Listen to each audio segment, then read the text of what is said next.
So I'm here with Ingmar Rentzhog, who's the CEO and founder of We Don't Have Time. We're here at the Sustainable Goals Banquet, organized by Fashion for Development. Ingmar, what are you doing in New York? I'm here for Climate Week New York, and it's actually the first time I'm here since 50 years ago. So I'm very looking forward to this. I usually avoid fly, but this time I managed to fly without fossil fuel. So how did you do that?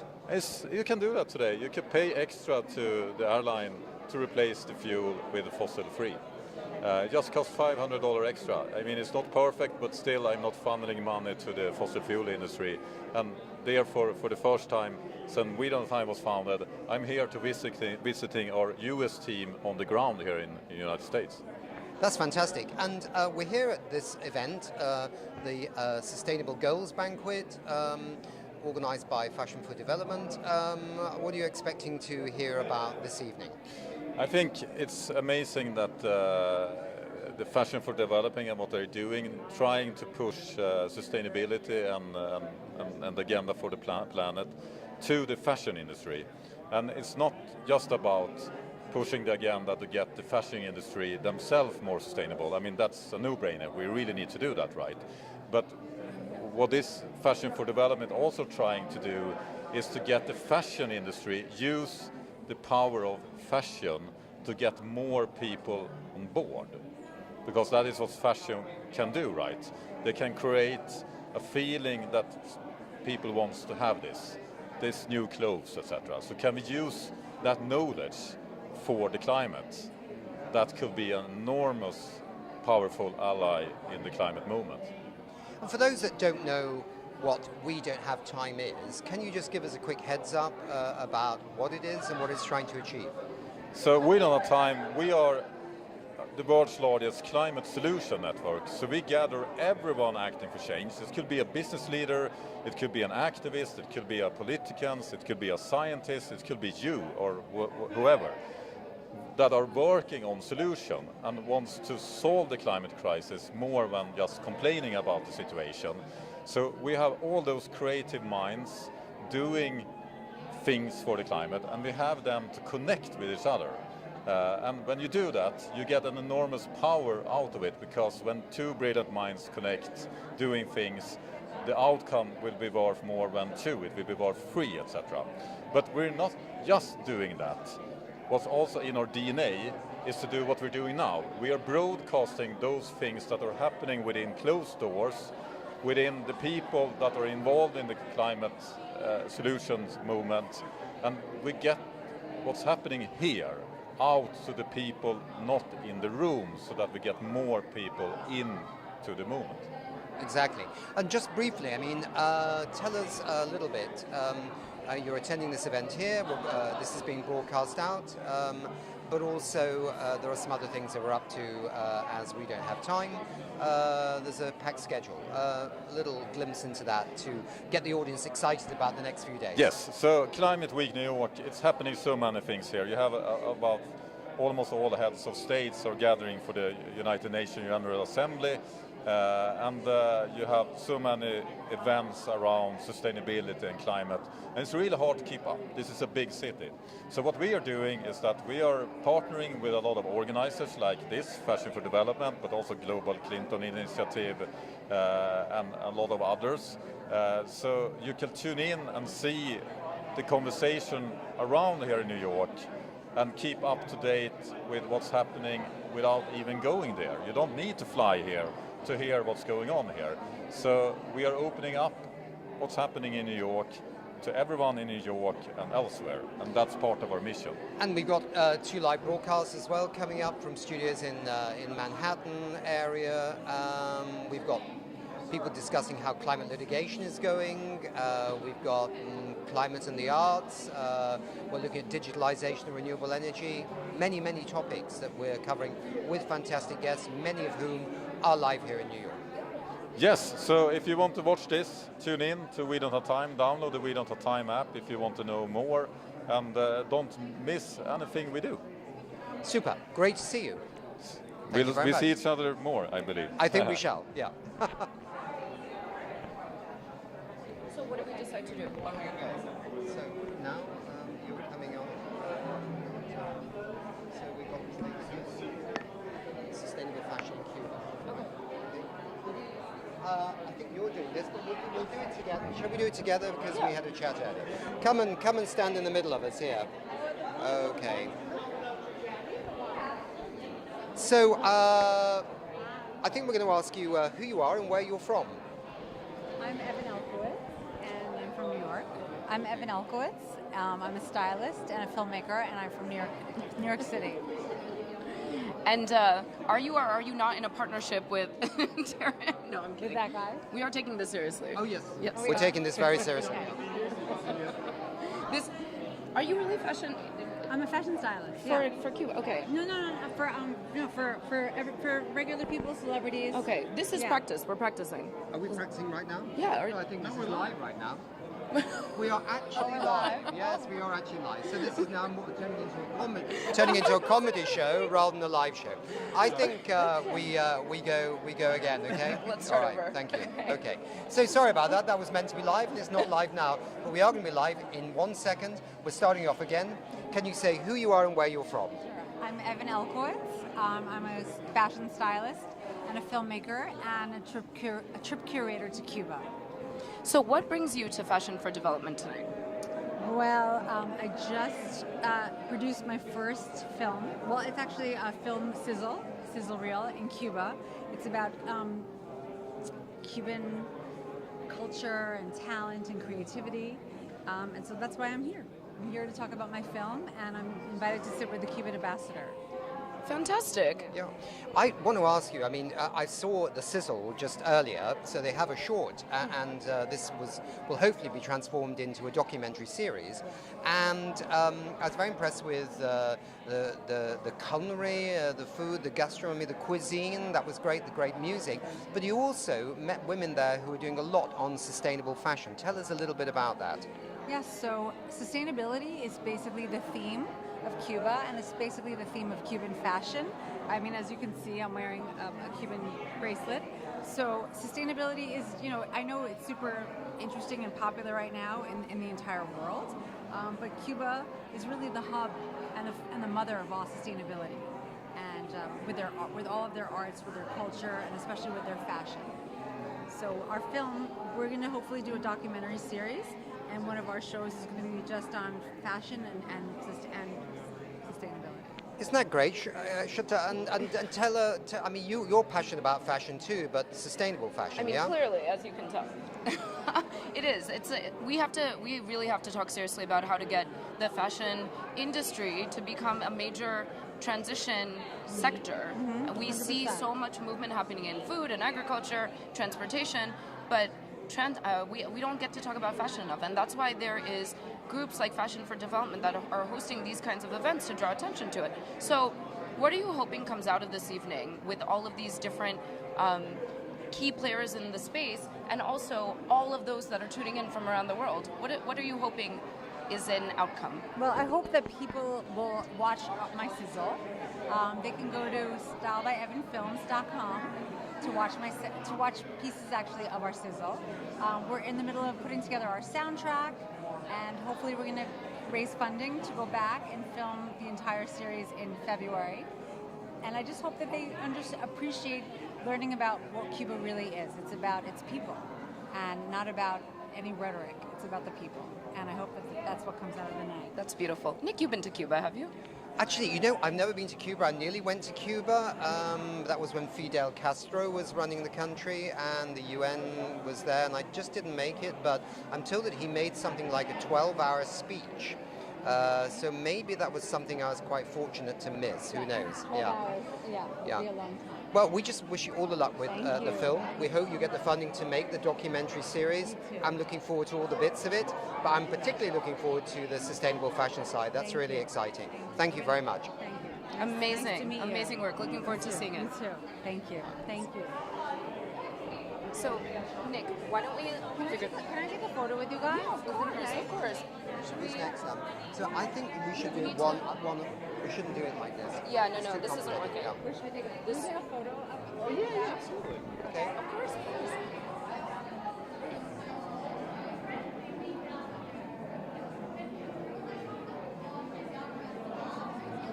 I Why never too know. close? I never know where to look when it's going up. That way. Where are we looking? That way. Where are we He's a looking? professional. He's going to make you look good No, he's regardless. not. No, I have to yell at him. I'm not Okay. just saying this. Terrence is really the best. Like yeah, best. You really are. You're the best. So let's figure this out. Sorry, I really do think that was. I think you should do the next one, and then I do straight one up. after. Because I think it's too complicated. No. Because it's But what, requires too much when it's follow-up. like somebody like a big, then let's do this, okay? Let's do. That's what we did last time. Okay. You hear, this person there, so then we can kind of just like, you ask the question, not in the middle. Let them. Oh, that person's there. Yeah. Oh, then we look on, right? Yeah. And then I hand it to them like that. Yeah. Or just you hold it. Yeah. Okay, I hold it like that. Yeah. And then they say something, then we come back. Yeah. And then if I'm going to say something, I might look at you, and you go, "You got a question, Nick?" Right. I go, "Yeah, I just want to ask my bang." Okay. You have to be careful because otherwise we lose the sound. And that's really. Yeah. Bummer. Exactly. It's really a bummer. I think let's do it like that. And You got any more people? I didn't realize we were live. Can they hear us? Can everybody hear us right now? Hey. Are we hi. live right now? We're still live? No, we're not live right now, are we? We are absolutely live We out are there. totally Well, then we should be really talking, right? Which is amazing. Do we have any other guests coming on the show? If you could bring them along. So, So while they are looking at Yeah. this incredible room full of people and figuring out who wants to spend a couple minutes on the green carpet talking to us, we should share with the audience what our hopes are for the yeah, year. well, I'm going to ask you, why are you here, for example? Okay, so I am here because Fashion for Development has become, over the last few years, a very critical partner of We Don't Have Time. They are really leading the voice. They are the leading voice in fashion for the transition of the fashion sector to clean energy. And it may not be an obvious relationship between fashion and energy, but we are ridiculous with how we use garments and how we waste garments, and then the amount of carbon that garments That is actually contribute produced, to yeah, the of course, environment because they're just piling up in landfills. Because I of heard fast some fashion. numbers that put it up as big as, say, even the food sector, right? In terms of the emissions that are actually being generated from Exactly. fast fashion, as Exactly. they call it, right? And places like Ghana and Chile seeing just stuff dumped on them that's made out of plastic from the fossil fuel industry. I mean, this is not, the way forward, right? No, and that's exactly why it's so important to partner with these kinds of groups. I think we have another guest with us right now. Okay, great. So I don't let's want ask them him. to trip. No, okay, so we'll just put it down. So if you could join us here on this Please side. be careful. We're a bit of a double act here, and come a little bit closer to us because we have a microphone. So I'll kick off first with the first simple question, which is, who are you and where you're from? My name is Dr. Ramon Talaj. I'm a physician. I was born in Dominican Republic, and I've been part of New York for the last, say, 31 years. And I'm been working in Somos Community Care as a chairman, and we got a group of 2,500 doctors. We take care of 1.1 million patients in New York City. So what drew you to this event tonight? How did you find out about Fashion for Development? What made you want to attend? Well, I was called for one of my people who work with me in communication and told me that I've been selected to kind of humanitarian kind of work. It looks to me because what we did during the pandemic.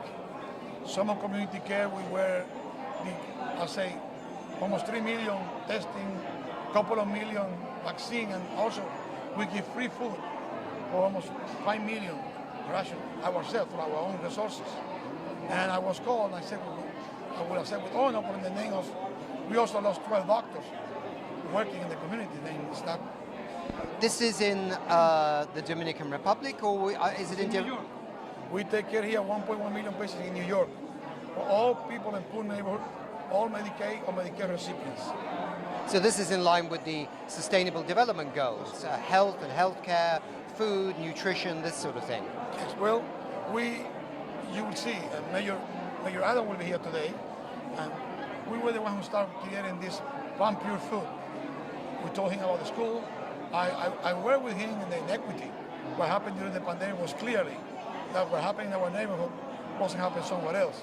We suffered the most, we died the most, we got sick the most, and our kids got behind because there was no facility for them to have a computer or Wi-Fi. Connectivity was very difficult. And we're trying now slowly to be sure that this thing change in healthcare. And obviously, that, how do you call that, this sanitary crisis create also a humanitarian crisis, an education crisis. And we have to try to deal with that together. You mentioned food just before. Did you say plant-based food? Yes, you're interested in that. That's very fascinating. We've been doing that. We've been doing that over the last 4 years. Sometimes we take our practices and we choose 20 people in each one, and then we do it for 10 days, and we see, and we do it again, and we see the results. People getting off the medication for diabetes or off the insulin, off of the hypertension pills. We've been doing a lot of good job with that. So, fashion is relevant to health. How would you make the connection? Well, in my case, my wife is very well known. Her name is Inés Hernandez. We love horses, and we go around the world. And she made those beautiful hats that she's presenting all over the world. And this is how we know some of the people here, because she's been in that, right now, I believe she has done almost around 40. And every race, like Ascot or Arcotron or Kentucky Derby or in Japan, everywhere, she goes and do all the contests, and she's brilliant with that. And I believe that thing together, when we go to places, at one point we use those hats to be somebody getting, and we use the money to buy food. Well, that's incredible. We're so happy you're here. I hope to see your lovely wife with her hat. I'm sure she's here in attendance with you as well. Tomorrow she will be here with hats. Okay, perfect. Tomorrow is the day for the hat. For the luncheon. Yes, we will correct. see you tomorrow and your lovely wife tomorrow as well. And congratulations. Thank you will for not joining her us. because she will hat. They asked her to use one she painted in oleo, the horse. Oh, that's incredible. In green. We won't miss it then. Thank you. Okay. Thank you. Thank you very much. Thank you. There's a lot of different Well, types of.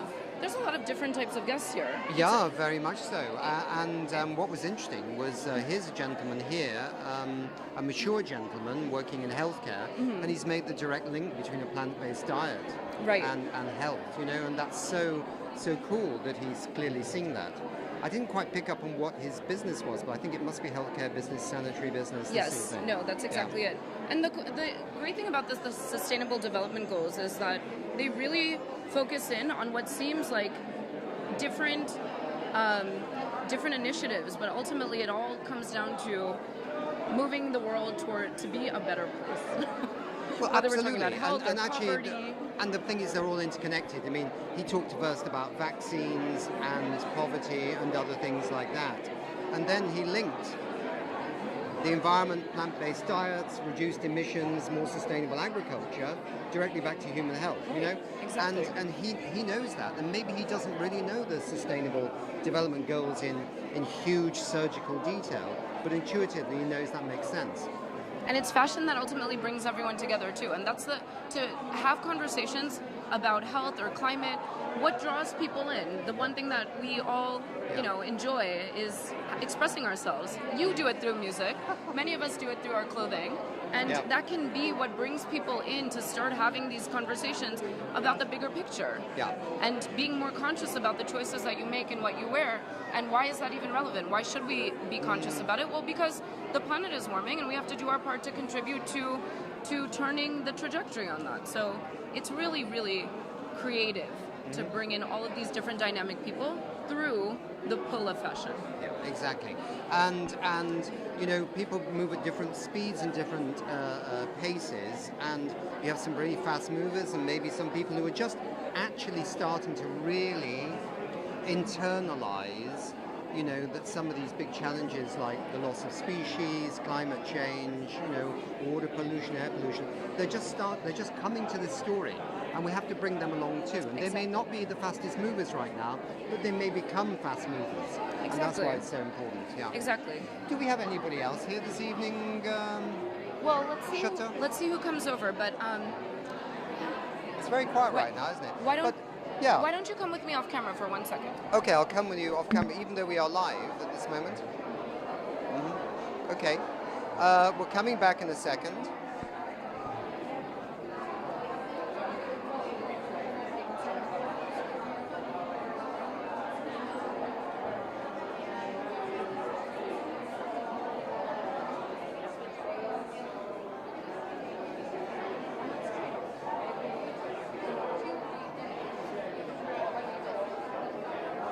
Hello, we want a couple of words with you actually. Come back here, let's have a little chat. Hi, how are you? Tell me who you are and where you're from.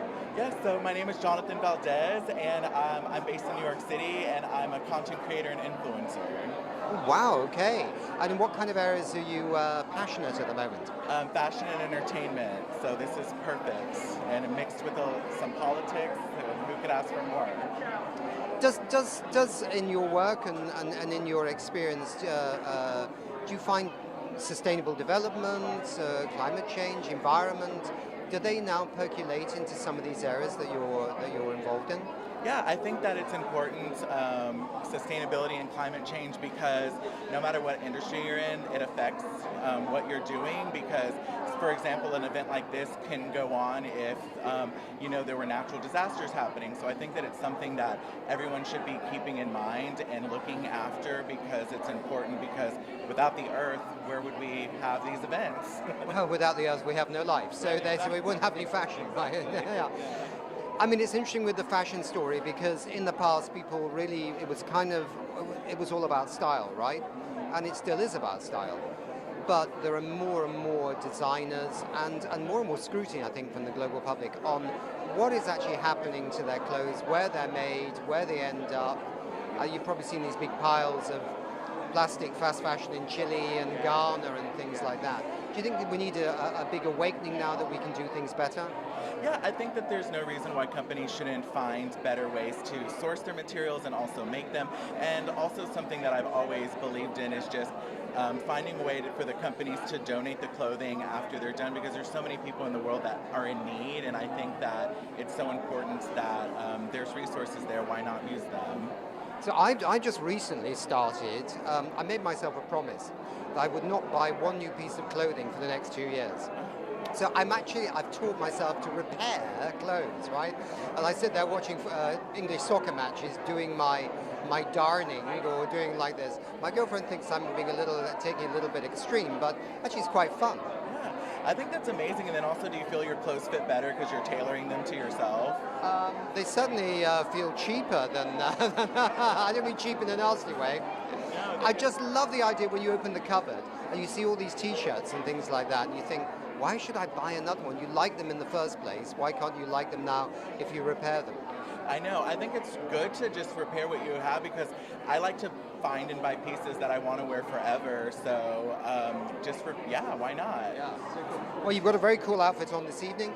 Beautiful, beautiful coat, beautiful gear, and great shoes. Thank you so much. Yes. Like I said, it's all about finding pieces that are staple pieces that you can wear over and over again. Because if you look at my Instagram feed, I wear a lot of the same outfits all over and over, but different stylings. And I think that that's, like you said, like not buying too much fashion to contribute to the problem.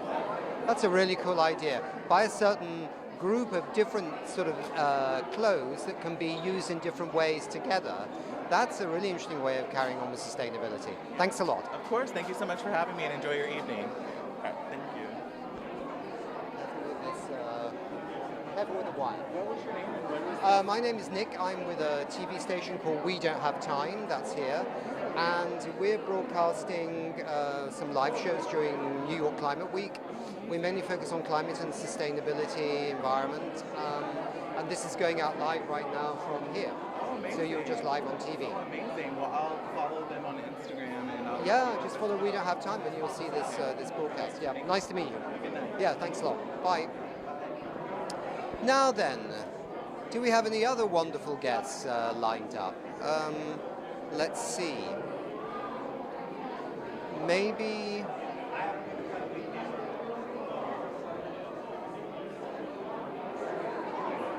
Shupta. Ah, there's a nice gentleman here. Hello. Hi. Debbie Magugu Debbie Mugugu. from South Africa. Ah, okay. He's one of our honorees tomorrow, but that's his exhibition.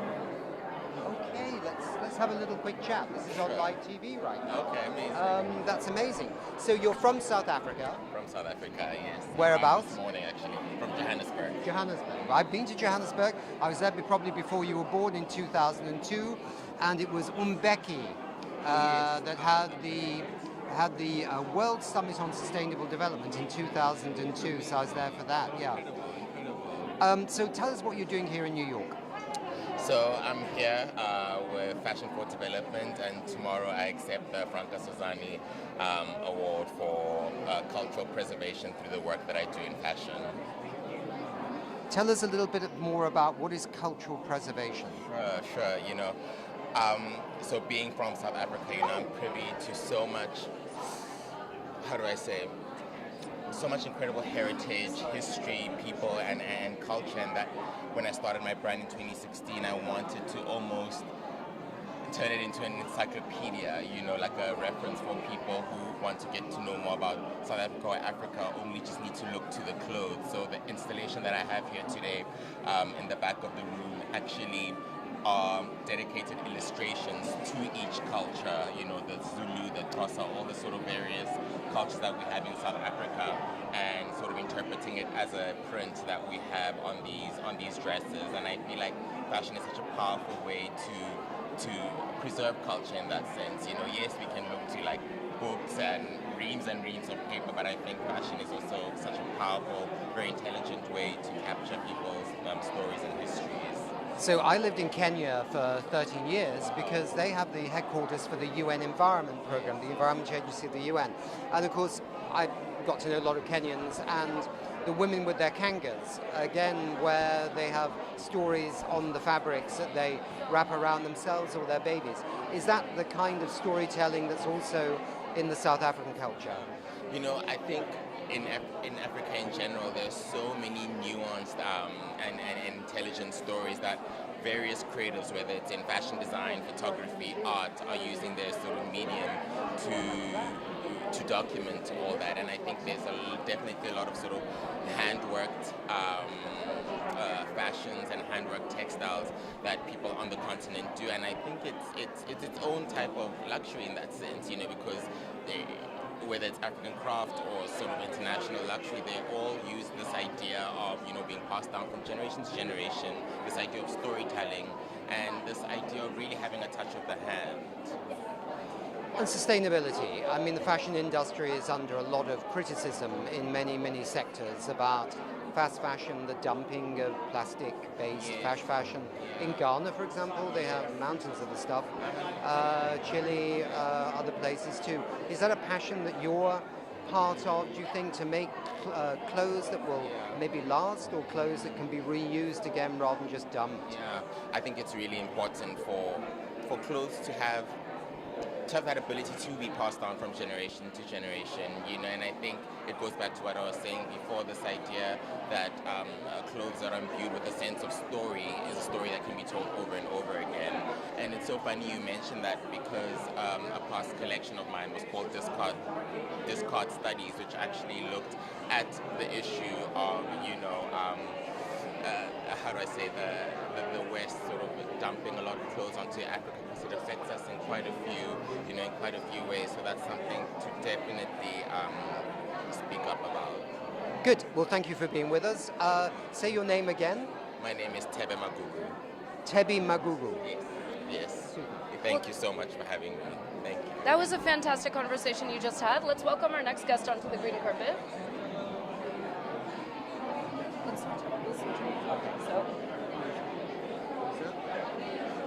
Let's find out. Hello. Lovely to meet you. Thank you for joining us. Please stand here. Let's move down just a little bit. Please stand here and tell us your name and affiliation. I am Karina Stein-Wittgenstein. I'm the co-host for this evening with Evie Angelou, my dear close friend for many, many years, and it's a great honor to be here tonight. Incredible. And you're accompanier? It's Marcelo de Andrade. I'm founder of Pernatura International, and I've been in the financial market doing sustainable investments for 35 years at least. So this is what I think about when I think of New York, fashion and finance. And so how do you see this evening bringing together different sectors to really pay attention to this overhaul, this transition to clean energy? Why do we care about this? It's necessary. We have not a second to waste. Our planet is clearly angry. Mother Earth is angry. Marcelo has been a pioneer in Pro Natura, for nature is his company 38 years ago. And we need to bring together community, sustainability, and culture, the preservation of culture. And I think fashion plays an important part in that equation. And what made you partner with Fashion for Development in particular? Was it Evie's energy, which of course is infectious, we know that. How did you learn about Fashion for Development and what's happening? I learned about it through mutual friends. Of course, Evie has the most incredible energy and manages to round up people around all these causes. But I really felt very strongly about her philosophy of including everyone in her events. So everyone here can be proud of something, and I think that's a very important message to the world. We are a partner of Fashion for Development. We're the media partner, and we are currently broadcasting this to millions of viewers around the world. And so if you could speak directly to our audience, what would you want them to take away from the purpose of tonight's event? Why don't you go? Well, I believe that fashion is something that brings people's emotions out. It's culture and is a form of expression. And in a moment where we find the world in such a dire position in terms of climate change and all the disasters, migrations and all that, fashion is something they can express in many ways, not necessarily meaning expensive or complex ways. Is a moment of joy. It's a moment of relief from all the wonders that worry them, and people have. So it's something very special. I think it's something that has merits, and it is my second year here, being brought for the second time by Princess Karina, and I'm honored and very excited. The energy is amazing. The event is fantastic, and I think the impact of something like this, of an event like this, is enormous. So congratulations. Just one quick question, as a financier, right?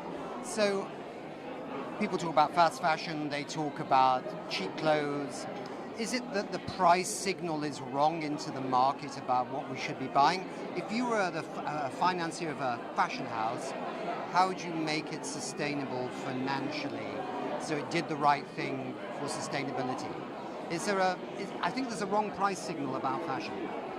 Well, the sourcing of materials is something that is crucial, because it can be sourced irresponsibly or whatever it is that is out in the market, or it can be well thought out. It can be sourced, it has to make financial sense, but it can be sourced from original origins, and those are usually the smaller producers and the more original ones and the more cultural aligned ones that normally they're not on the radar screen. But with the knowledge we've been acquiring over those past few years, that this is also important, and the cost effectiveness from a financial point of view begins to make sense. So if you can express the origin of materials of a design or different elements that build the whole fashion structure in a way that it becomes special, you can even charge more, or you can give back more. So the communities, you can design and create sustainability out of it. It's a very democratic industry because it reaches the rich and the poor in all of the kinds, in the transfer. Perfectly said. That's perfectly said. Well, thank you. Thank you for taking the time. Thank you for being here. We're so excited to be part of this evening. We are broadcasting all of the activities that are going on to the entire world, and we're excited to share feedback. And we hope you continue to do this. Thank you very much, and we really look forward to seeing everyone who's attending this wonderful event tonight. Lovely. Thank you. Thank you. Well, it's really taking off in here. It really is quite busy in here right now. I don't know if the audience can see this, but it's actually filling up with all kinds of interesting people, with quite a multicultural audience too. Oh, it looks like we have Miss USA coming Miss onto USA the green coming. carpet. Right. Hello, lovely to meet you. I'm Shelley. Hello, nice to let's shake your hand too as well. Thank you. This is my co-host Nick, and tell us your full name. Morgan Romano. And you are Miss USA currently? Currently Miss USA. So tell us about your journey and what brought you to this green carpet in particular at Fashion for Development. So I actually have my degree in chemical engineering, and sustainability in our environment is so important to me and been a huge piece of my advocacy this year as Miss USA. So I'm so excited to be on the green carpet and supporting sustainable fashion. And what was it about Fashion for Development that attracted you in particular? Just the way they celebrate all of the innovations in sustainable fashion and all of the work that they do to really help create and innovate change. What are you hoping to see come out of this evening? All these different types of people that have come together that aren't necessarily just in fashion. They're here for the United Nations General Assembly that's going on simultaneously. They care about poverty and maternal health and so many other issues. What is the value in having all of these different types of people with their different pet projects in one room together? I think it's so important for us to all have a seat at the table and to sit and put our minds together, and I think that all of those issues that you just said actually all share a common ground, and I hope that everyone walks away today thinking more about sustainability, and then those who are here for sustainability leave learning about other causes that other people are bringing to the table. I must ask what state you're from.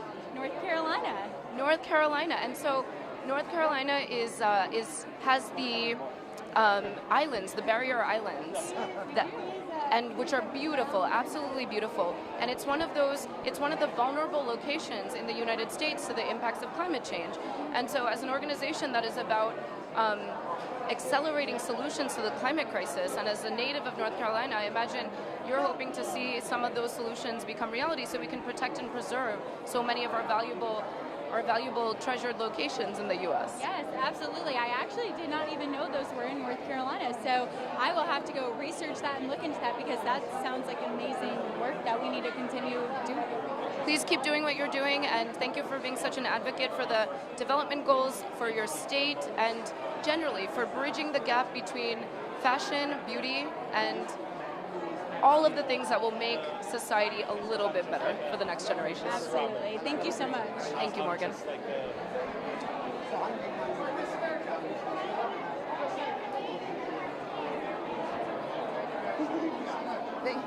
you. You're wonderful. Thank you.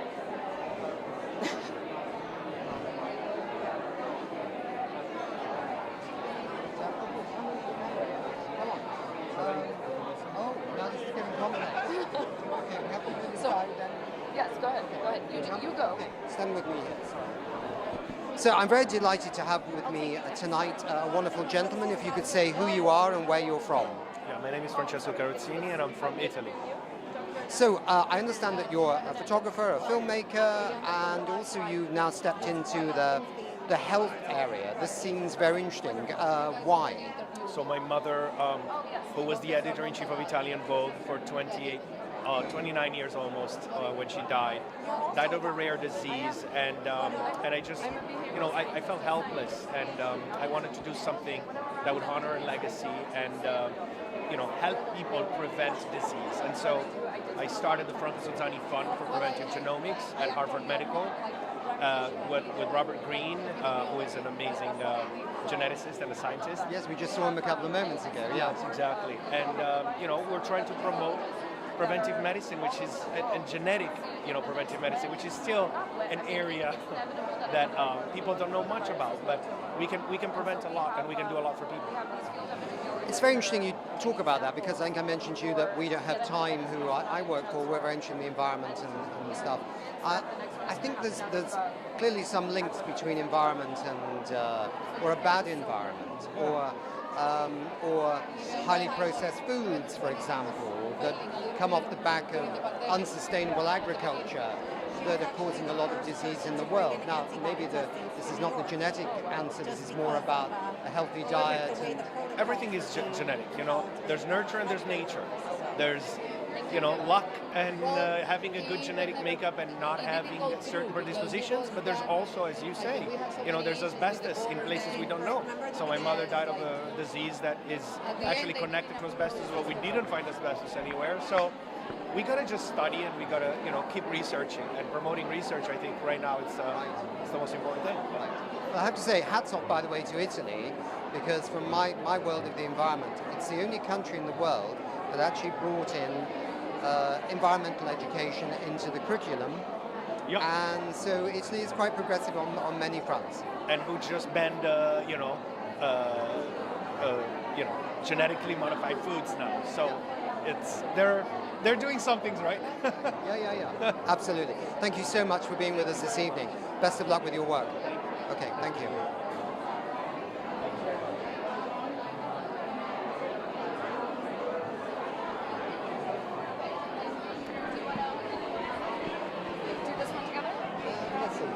I'll stand here and smile, and we're going to start moving people through, so we need to get them on here.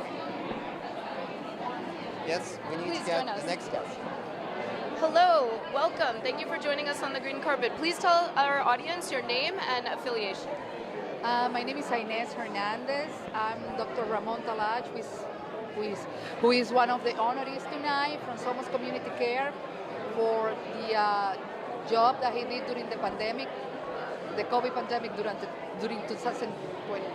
And this is the doctor we just spoke to, Nick, and this is his lovely wife, and she is an epidemiologist in her own right, and is notable for bringing antibodies testing to New York during the COVID pandemic. Is that accurate to say? Yeah, well, there's not much to say about it because it didn't last that long because it wasn't approved by the government. So. But the effort was made there, and so the work you do is really critical. So you wouldn't naturally think that, given your background, that you have a relationship to fashion or fashion for development. So what brings you here? How did you close that gap between what you do and what this evening? Well, first of all, we are very honored to be here because my husband was one of the ones selected to be honored, but I always love fashion, and I think fashion has a great opportunity to get to people, and there's so much to do that you can you do in that area that you can help other people through fashion. Fashion brings people in, and then you can bring their awareness to different issues like how to reduce the risk of infectious disease outbreaks, how to reduce the impacts of climate change. So I think you hit the nail on the head. Fashion's really what brings people together. It's something that unites us all. I'm agree with that. What do you hope to see come out of tonight? I'm sorry? What do you hope to see come out of tonight, this evening? Well, I would like to see diversity. That's what I would like to see, and what could be offered through the fashion to the people that is in more need of the world. I love that. Well, thank you. Thank you so much for the work you do. Congratulations to your husband. We look forward to covering his award, sharing it with our global audience. Thank you so much for the opportunity. Thank you. Okay, that was interesting. I think we have another guest lined up. Is that right? Or we taking the lady here who's very fashionable and. Hi. Lovely to meet you. Please tell us your name and affiliation for our audience. Sure. My name is Anel Pla, and I'm the VP of Communications at Somos Community Care. Tonight, Dr. Ramon Talach, our chairman and founder, is being awarded with an Agent of Change Award. So I'm really, really excited to be here. Yes, we've chatted to him. We've chatted to his wife. We're very excited to see him receive the accolades that he so very much deserves.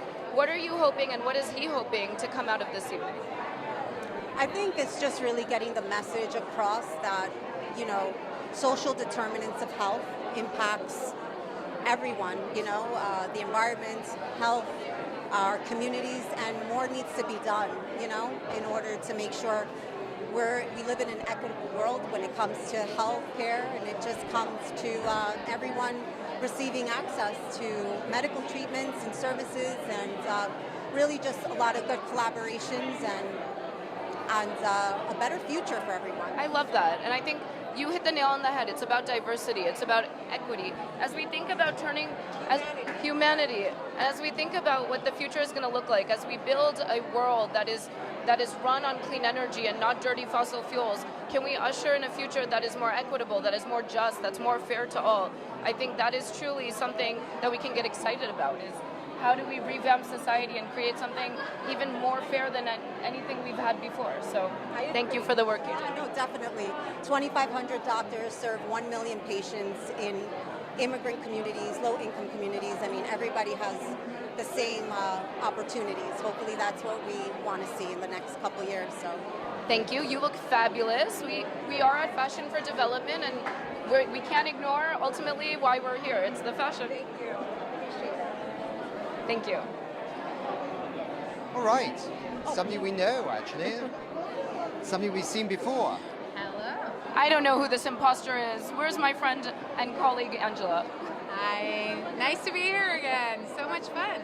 So, Angela, please, for the audience that doesn't know you, which is probably very few, state your full name and affiliation. So I'm Angela Hultberg. I'm a Global Sustainability Director at Carney. And what brings you to an event like this? You, mostly. I mean, this is Climate Week. We're here to meet people, to talk about climate action, try to see if we can help nudge companies specifically to actually implement a bit more, scale a bit more, and do a bit more. So that's why we're here. And why do you think fashion is one of those... Are we in Switzerland right now? United Have we just turned up in Austria or somewhere? Are there cows here? Nick, I'd love for you to ask Angela Okay, some I just questions. can't believe it's so noisy here.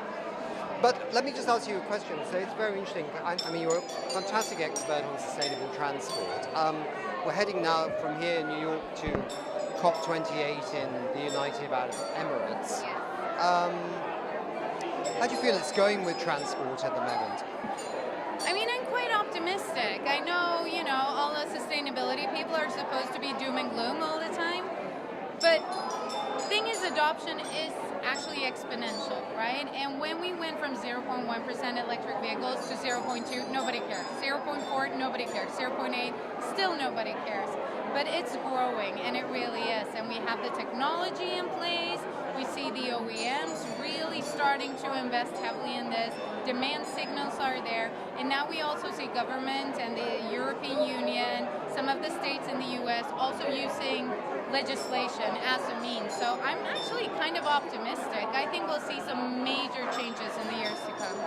I mean, when you talk to ordinary people, they still go, yes, but I don't think there's enough charging points and blah, blah, blah, blah, blah, But actually, that is also growing as well very rapidly. And I see Iberdrola, for example, the Spanish renewable energy company, working with others like Ericsson and things like that to actually digitalize renewable energy systems from Italy to France to Spain. I mean, it's big stuff. It's super cool, and I mean, we see it for passenger vehicles. We also see it for heavy duty, actually, and we see even sworn enemies like Volvo, Daimler, and Traton Group coming together to build charging infrastructure for heavy duty transport. So there isn't enough charging. I agree with that. There isn't enough charging, but there will be.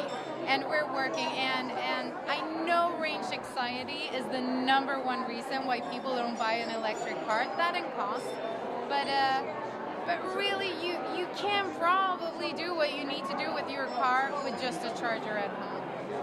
So super, great to see you here. I hope you enjoyed this evening, and you are looking very glamorous. And I'm sure that's sustainable as well, what you're wearing, so that's cool. Secondhand. It's secondhand, so that's very sustainable. Very circular. I was just telling somebody the other day I started repairing my socks whilst I'm watching soccer matches. Yeah, there you go. For sustainability purposes, obviously. And football, yes. Thanks very much. Bye.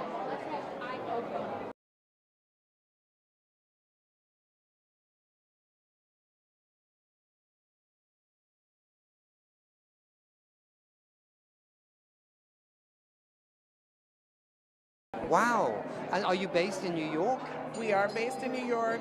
We take care of 1.3 million patients all over New York City, Queens, Bronx, and also I'm missing one. What am I missing? Manhattan. Yeah. New Jersey? No, it's only here, but we're not in Staten Island. We have to get there. Oh my God, Brooklyn. Yes. Yeah. So does sustainable development come into your life in your work or personally? So what we do is we are a group that has about 2,500 providers, and we are community-based. We are the doctors, we are the caregivers, we are the primary care providers that actually goes into the offices and evaluates patients, gives treatment, but also plan of care in terms of how are you going to have a better quality of life. So primary care and community care is extremely important, especially in cities like New York, where, as we saw, the pandemic was just hitting all of us, and the primary source of information for the patients was a primary care doctor. So this is what I'm doing here, representing. Exactly, and if people are sick in countries and unwell, they can't be productive for themselves or for the economy. They can't take part in shaping a green or a sustainable future, and it puts more pressure on the economy, which could be used on, say, other things like wind power and electric cars and all the other things that we need to have a safe planet as well as a safe community. So I think this type of events are amazing because they bring the population that is privileged and healthy and wealthy to understand and help the communities that need it the most to understand a plan, to bring projects, and to be of not only in a conscious base of thinking, but projecting, planning, and executing the action. So, yeah. Great, well, very nice to see you here, and thank you so much for being here at this Sustainable Goals Banquet. Yes, let's go enjoy the event. Bye. We will do.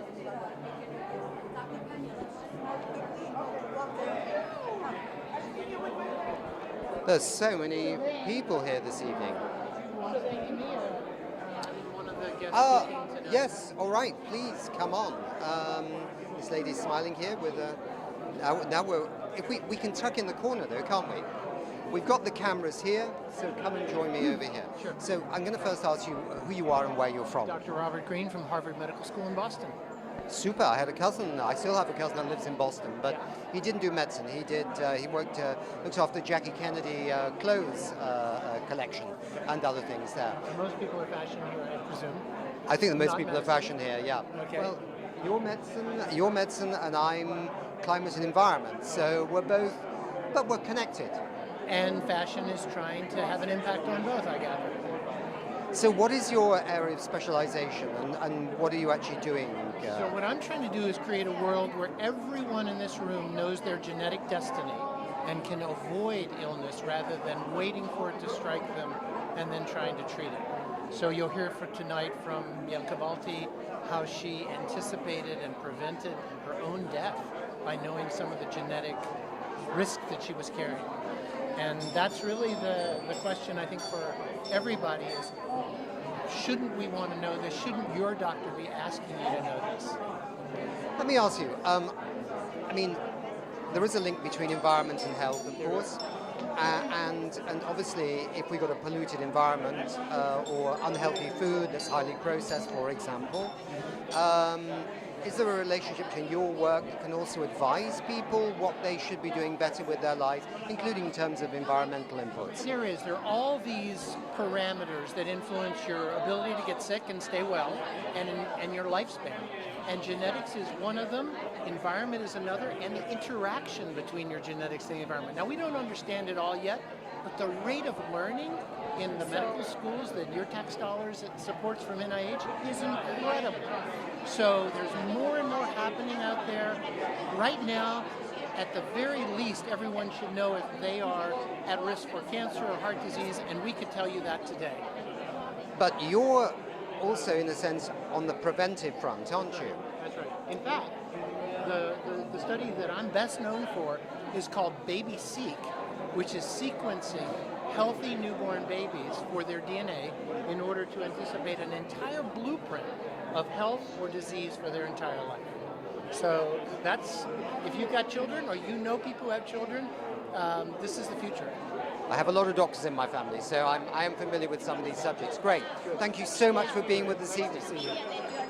It's called, we'll explain on here. Well, Nick, we have a very special guest joining us on the green carpet. Please state your name and affiliation for our audience that's tuning in. My name is Yasmina Bojic, and I'm the founder director of the United Nations Association Film Festival that I ran for the last 26 years. It's been in San Francisco and Stanford University, where I teach documentary filmmaking focused on human rights issues. My co-host here, Nick Nuttall, also has a UN background. Nick, would you like to share a little bit about what you did for the UN? Yes, I was the Director of Communications for something called the UN Environment Programme, which is headquartered in Kenya for the world, and then I was with the UN Framework Convention on Climate Change in Bonn, and for my sins I was the spokesperson for the UN for the Paris Climate Change Agreement. So couldn't be better, actually. Couldn't be better because we are celebrating this year the 75th anniversary of the Universal Declaration of Human Rights, which is very much connected with the UN. And obviously what we are doing right now is we are talking about sustainability. So my question for you is our theme for this year festival is solutions. So what are the solutions for the situation that we have in climate right now? I know it's a big question, but... She's just turned this around on us. We're being interviewed. We actually would love to answer that question, but before we go there, we just want to see from you what you're hoping to come out of this evening. What drew you to come to this event tonight? It's every event where we go and talk about the issues is awareness, because as much the people are aware about the situation, they're not ignorant, there is a solution, because knowledge is the power of everything. So this is what we do. I teach at Stanford University, and my students are getting information what's happening in the world. Because of that, they're better people. And that's what we want actually for this evening, the people to be aware of what's happening in the world, what's happening in New York right now, in this moment when we have the celebration. There are a lot of people in the UN building, and they're actually talking about the serious issues. So exactly what we want to do and what we want actually to give a chance to these people who are visiting us and who are sharing the thoughts tonight is what is the better world for all of us and how we can save the world. And so fashion is what draws us in, it brings everyone together, and we are all here for really the United Nations General Assembly. So what are you hoping to see come out of all of the country delegation heads that are in town, and what's the bigger picture hope for you? So bigger picture is actually thinking about the fashion, and particularly about sustainable fashion, and what is our clothing, what are the earrings, where is this coming from, who's making them, and not just really just looking to the picture and the beauty of the colors, but actually really seeing behind the story. And behind the story, there are a lot of women and men who are working on our lives to be better. So that's the point, and that's the message for all of us. I have to say one thing. I have to respond to that other question there too. I mean, there's a long answer and a short answer, right? I think the shorter answer is we need on this planet a completely new indicators of what real wealth is, and indicators that are not like GDP, which is very primitive, but actually value people's health. They value healthy forests. They value healthy agricultural systems, and so on and so forth. We have a very primitive way of valuing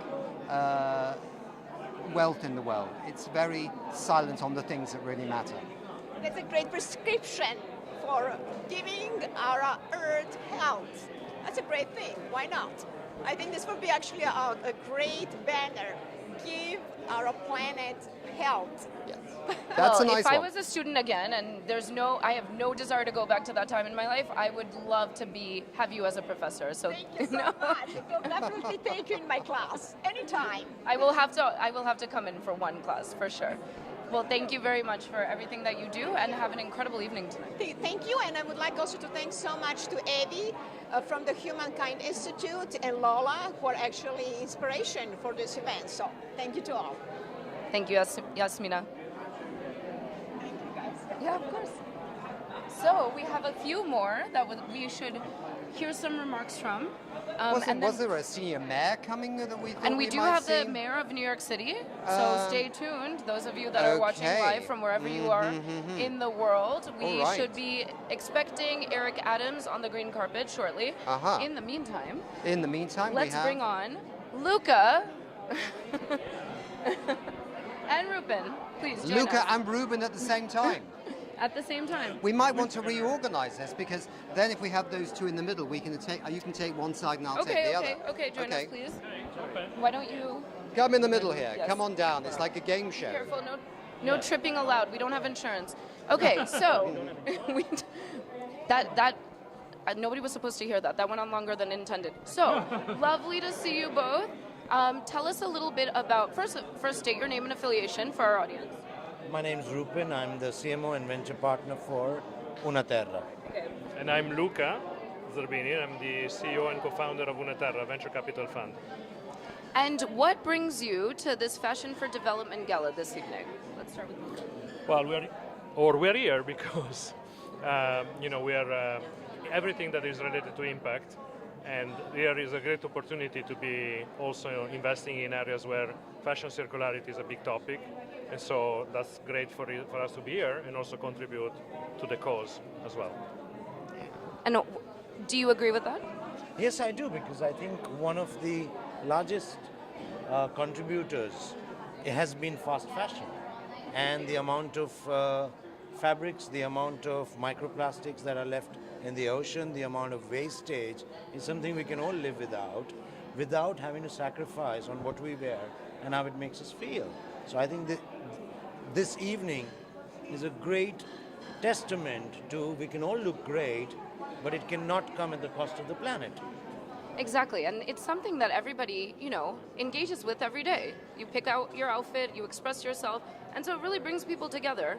And at a time that is so critical, it's the United Nations General Assembly is happening right now, and we're trying to progress not just climate change goals, but so many other of the Sustainable Development Goals. So why do you think an event like this can really cut across different sectors and the public-private divide and different interests?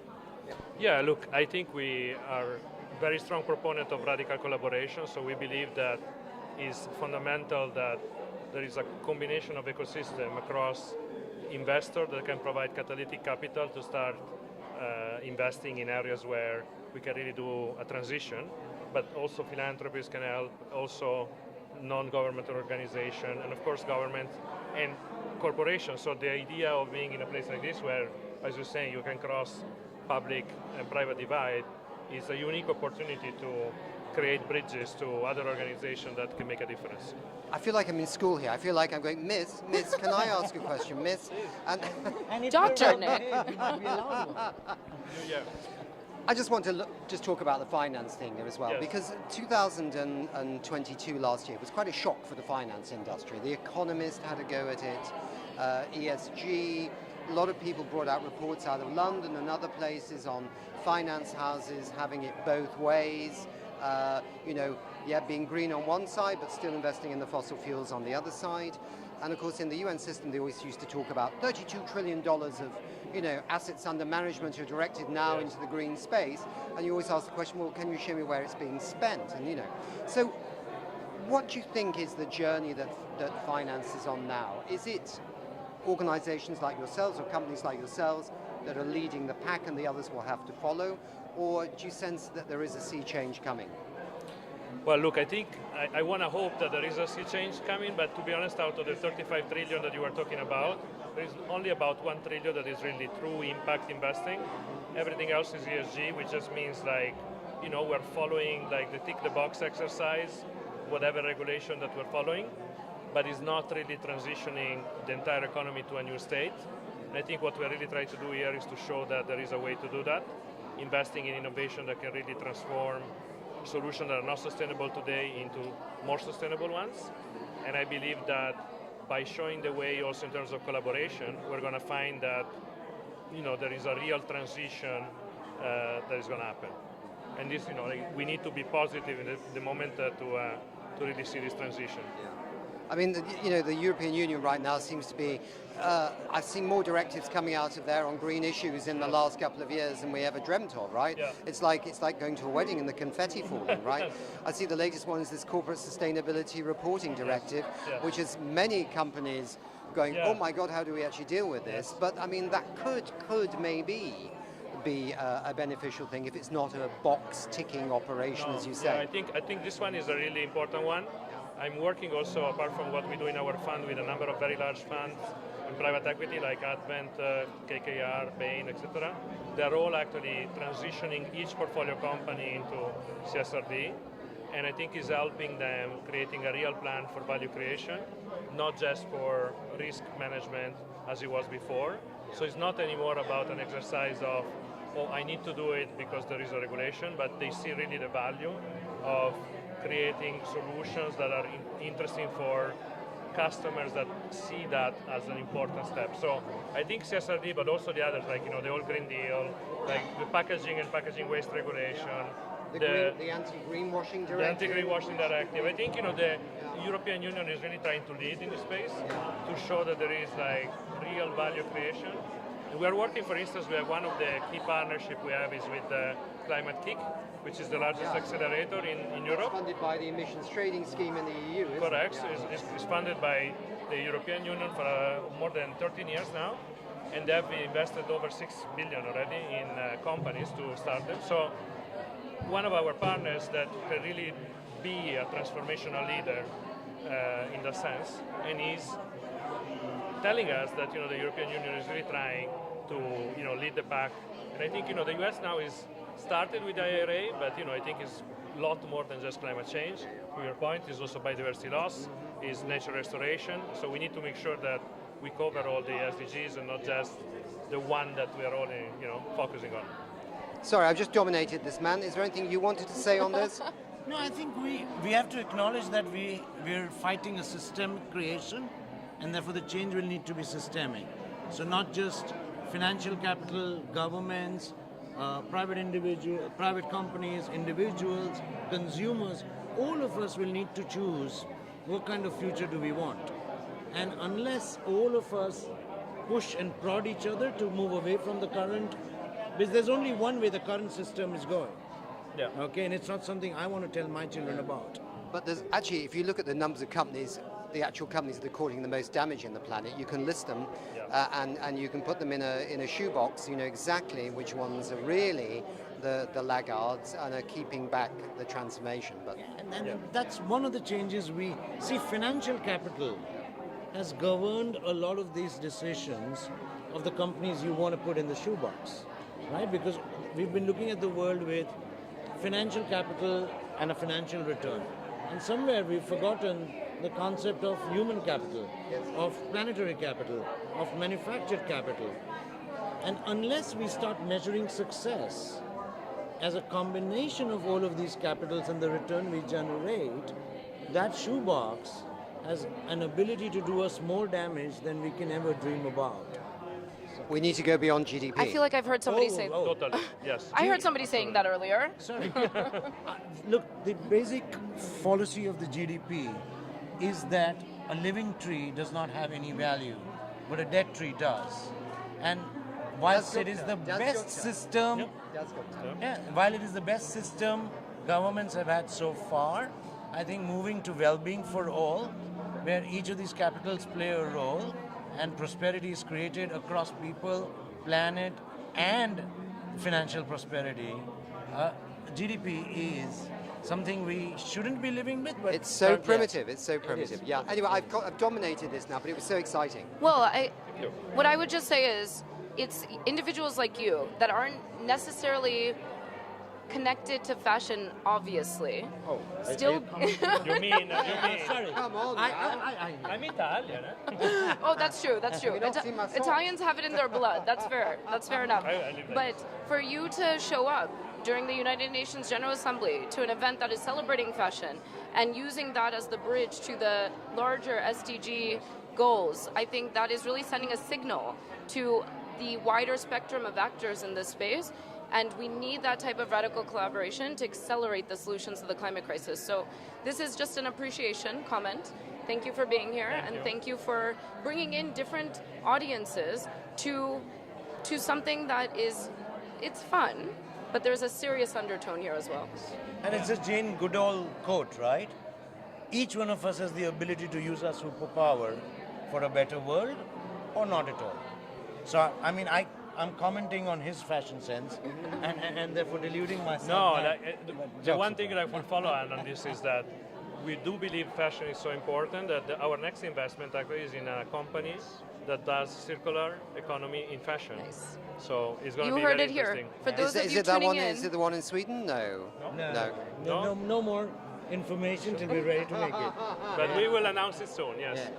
Looking forward to it. for those of you tuning in, this is where you can apply for some investment capital. Yes, so for thank sure. you. Thank you for moving some muscle. We'll try. Thank you. Thank you. Yeah. Pleasure. Thank you. You are great. Bye. Amazing. Thank you. Lovely. Do So- you think we've come to the end now of this extraordinary? I'd love to get Sky on. She was just here.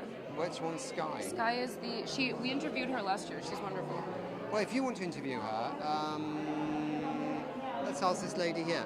Excuse me, do you know where Sky is? Do you mind panning to the Sky? Sky? Anybody know Sky? Where Sky is?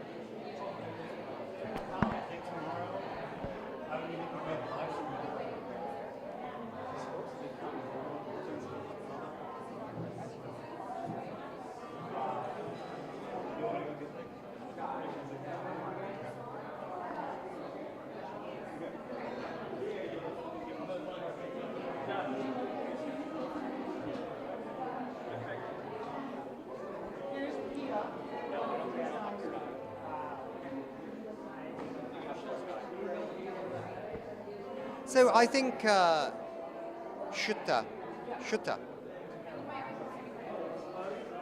I think you should come back and say we should bid arrivederci to the world of the Sustainable Goals Banquet as it goes into the Sustainable Goals Banquet.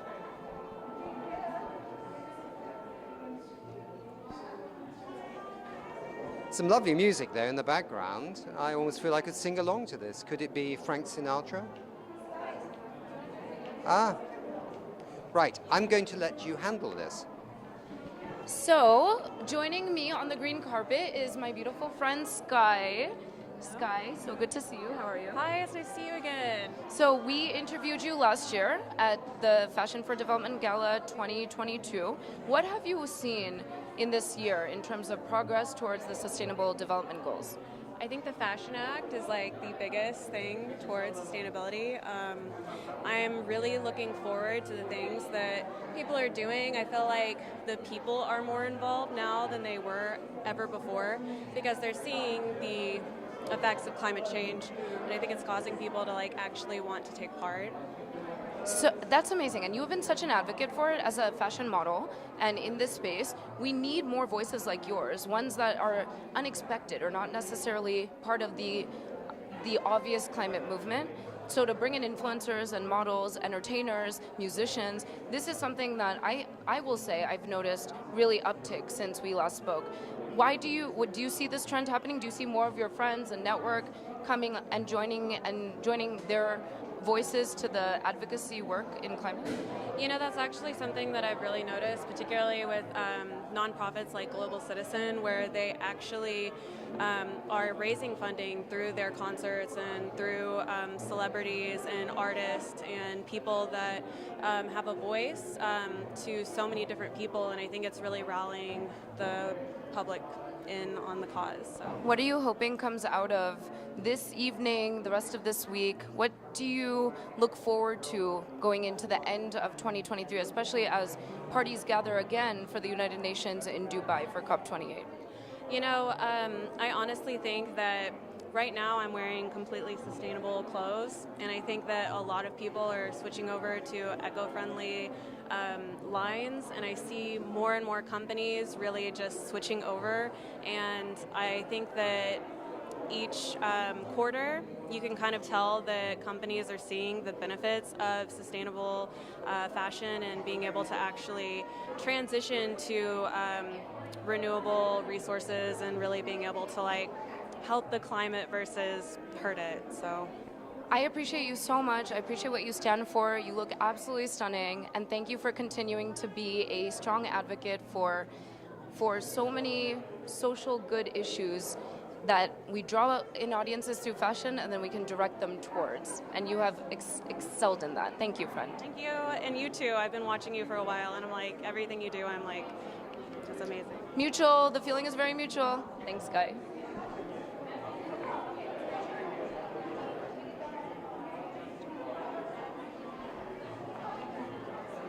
We have a few more models joining us on the green carpet. This is what we need. We need to bring in advocates outside of just the climate sector to talk about how important it is for everyone to play their part in contributing to overcoming the climate crisis. With that intro, I have with me Fanya Pack. And your Instagram handle that you would want to alert our audiences to is? Catcher in the Style. So tell us where that came from. What brought you, actually, how did you get from fashion to Sustainable Development Goals Banquet? Give us the story. Okay, so I started as a fashion beauty blogger, and on my blog I always put different policies that passed in fashion, environmental policies, and I never really spoke about it on Instagram because I thought it was kind of, I didn't know if my audience would be into it, right? So I started working with the UN about 5 years ago, doing public speaking and talking about sustainability goals and individual action, things that I was working on in my life. And so I pushed policy. I was just in DC lobbying for the Fabric Act, and I'm an ambassador for the Fashion Act. But prior to that, it was just kind of the natural progression because I didn't feel like anyone in my space was actually pushing forth that narrative of sustainability. I didn't feel like people really even cared to see it on my Instagram, but once I started posting it, I started making my own crew of friends that were into this narrative. And are you seeing a trend? Are you seeing an increase in more kind of unexpected voices that are really speaking out as climate advocates now? Oh, definitely. I mean, it was a beautiful thing. In DC, we were meeting with senators, and we literally had 80 people lobbying for this Fabric Act, which is a bill that garment workers would make minimum wage. We're just asking for minimum wage. I mean, it's not a huge ask, but here we are. Exactly. And then the Fashion Act is actually an environmental policy for New York State, and that's going to be introduced again in January. So that will make all companies that gross $100 million plus globally to report their emissions in their supply chain. It's a step in the right direction. We need to accelerate all of it. So thank you for everything you're doing. Know that We Don't Have Time is also supporting getting really great content and advocacy points out to the wider global audience. Appreciate you. Oh, appreciate you too. I mean, yesterday there was the climate march, 75,000 people. If that's not a sign of people interested in this, in global change, then I don't know what is, right? Whether for better or worse, we're living in it now, So it's like we're getting people's attention because quite literally, how much more of this can we withstand simultaneously? So the fact that people are paying attention, whatever that brought them here, at least it's moving in the direction that we need. Yeah. So thank you, Tanya. Thank you so much. It's good to see you. You too. See you upstairs? We need to...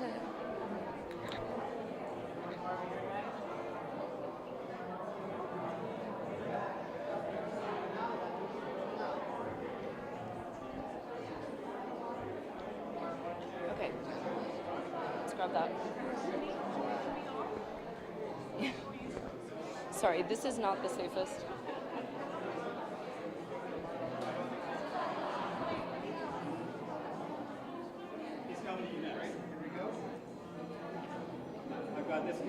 You can start.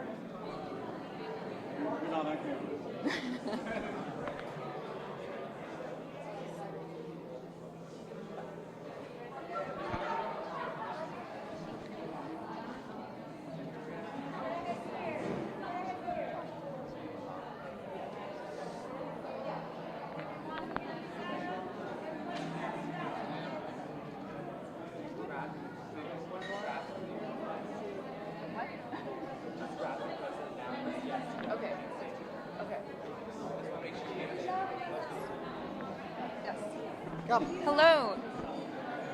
Welcome to the Fashion for Development Gala. So he's receiving the Humankind Institute Award for Gender Champion. And this is the president of Malawi, His Excellency. And so maybe you'd like to Of course. Yes, that's exactly why we wanted you here, sir. So, my name is Nick, this is Shutta, and we work for We Don't Have Time Television. We mainly broadcast on environment and climate change issues, but you're here for a special award this evening. Yes, yes, it's all top secret, but now we're broadcasting live.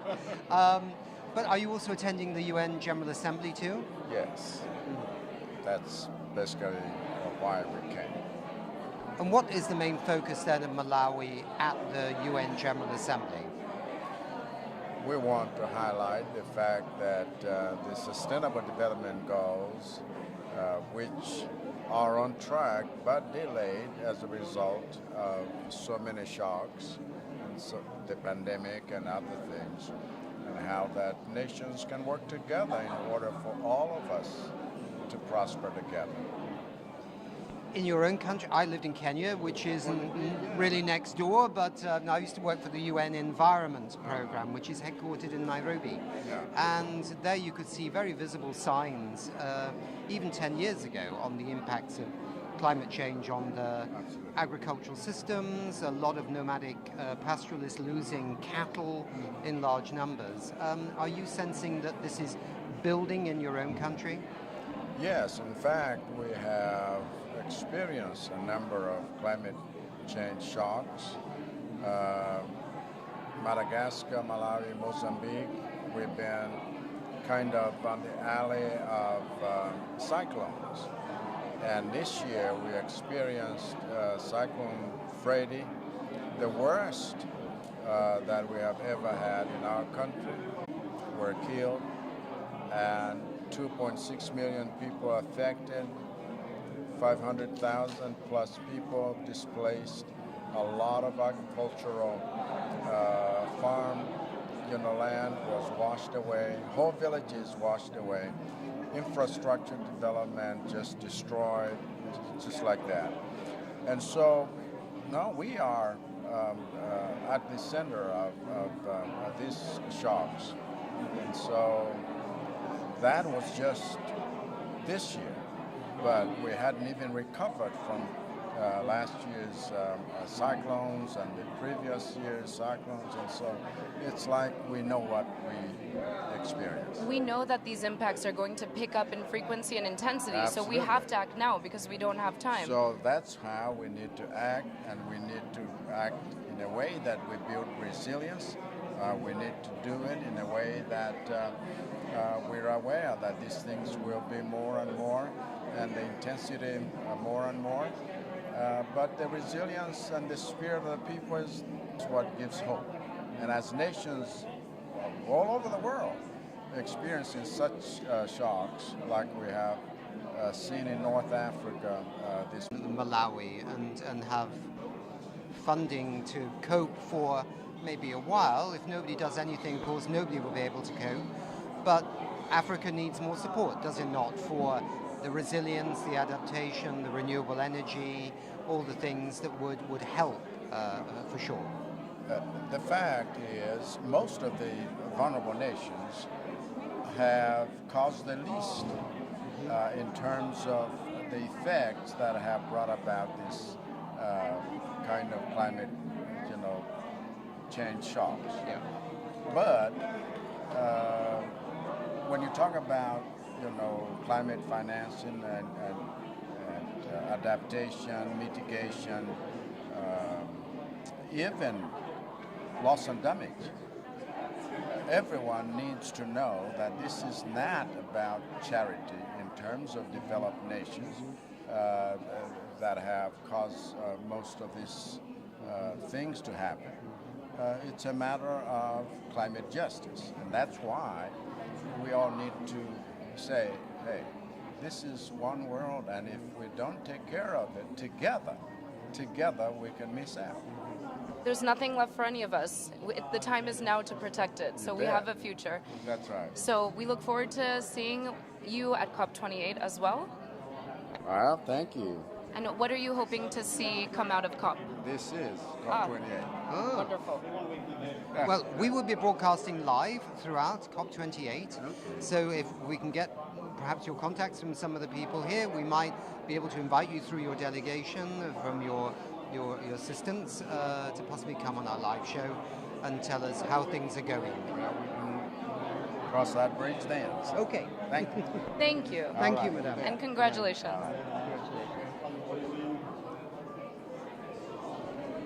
Okay. I felt a bit guilty that we hadn't actually talked to the President Malawi's partner or wife here, but it was a bit difficult with the microphones. Hi, good to see you. Good to see you. Thank you for having. Of course. Give us your name and affiliation for our audience, please. Yes, Angel Pie. And, oh yes.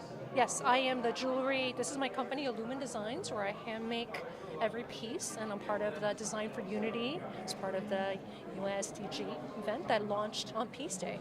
Oh, this is incredible. What gorgeous pieces. Thank you so much. So where can our audience find you? Well, they can find me on Angel CPAI at Instagram, as well as my company, which is called Illumin Designs. I'm a TV host, as well as an actor and a jewelry designer, and I try to use all my platforms to inspire and elevate others. So now, beauty, fashion, is a way to bring people together and to introduce them to topics that they might not be as familiar with, like the SDG goals. So tell us how you are bridging the gap between beauty, fashion, and making the world a little bit better of a place. I have had 15 years of experience in fashion walking around the world, shooting campaigns and covers, and have had the honor to work with some of the most talented designers, production photographers, directors around the world. So everything I have done in my arenas, whether it's fashion, whether it's because I host for PBS All Arts, one of my shows, or my jewelry, I try to bridge all the elements to promote ways to inspire and uplift and empower others, whether it's through sustainability. I'm part of Design for Unity, which just launched at the UN Peace Conference on the 14th. Amazing. And that is everything we're doing now is trying to use our platform to try to inspire others to leave less carbon footprint, to be conscious and aware. And of course, the awareness of all of us will connect and unify. And if we can do this together, instead of me versus you, it's us, we rise together, then my platform has been successful. We want to clone you. I just glanced over at my co-host because we are just so, you speak so eloquently about this. So thank you for being such a strong advocate. And please keep doing what you're doing. And our audience, please check out this unbelievable jewelry line that you have launched. Thank you so much, Illumin Designs, and I appreciate all of you and everything that you're doing here. This is a phenomenal event, so I look forward to seeing everybody else. Thank you. Thank you so much. Great. We have one more. That one? Who? Do you want to take this? No, you know. I have to put eye drops in. I still haven't been able to put eye drops in. You have to do it. Nick.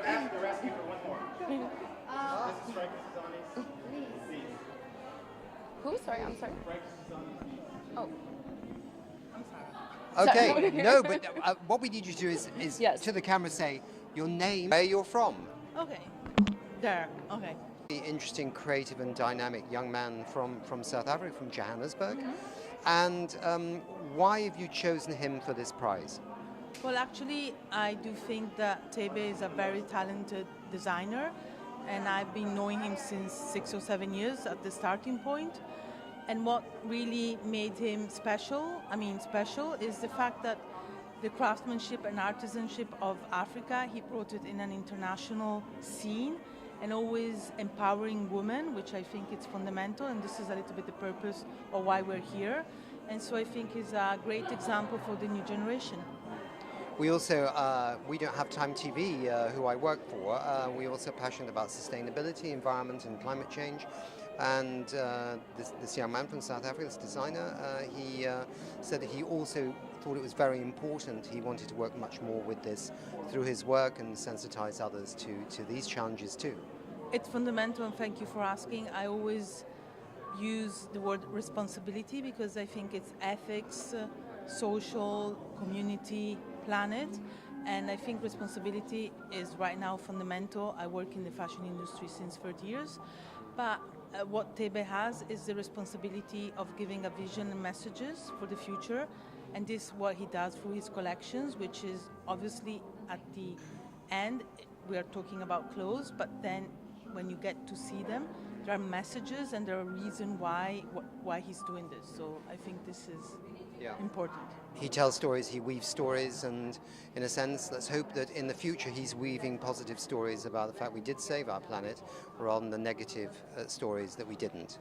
Exactly. So weaving is like the most ancient, antique way of saying, and I think the importance is about keeping the craftsmanship and the touch, as we say Italian, like tactile. It's very important, and I think this is fundamental because technology is amazing, but I think that craftsmanship is much more important. Yeah. Well, thank you very much indeed for talking to us, and have a good evening. You too. Thank you. Bye. So that's it. We're wrapping up there from the Sustainable Goals Banquet. Hope you enjoyed the show. Thanks very much. Good night.